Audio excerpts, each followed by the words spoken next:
পিঠা, নাড়ু, মোয়া বাঙালির ঐতিহ্যবাহী খাবার।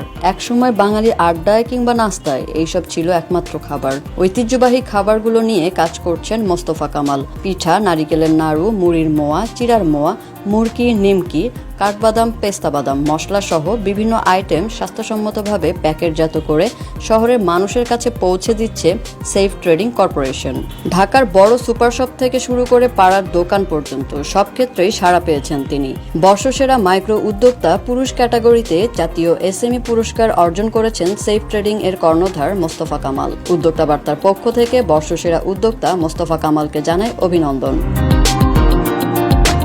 এবার 10ম এসএমই মেলার জাতীয় মাইক্রো উদ্যোক্তা পুরস্কারে আমাকে ঘোষিত করেছে এসএমই ফাউন্ডেশন থেকে। আমি কৃতজ্ঞতা জানাই এসএমই ফাউন্ডেশনকে। এই আমাদের মতো উদ্যোক্তারা এই যে মেলাতে স্টল নিয়েছে, অনেক উদ্যোক্তা অনেক ভালো। আমার তরফ থেকে আমার সতেজ ব্র্যান্ডের অনেক প্রোডাক্টের অনেক রেসপন্স আমরা পাচ্ছি। আমার ইচ্ছা আমাদের দেশের এই দেশীয় প্রোডাক্টগুলো সারা দেশ এবং দেশের বাইরে পৌঁছে দিতে, যাতে আমাদের দেশের ঐতিহ্যটা এবং সংস্কৃতিটা আমরা তুলে ধরতে পারি।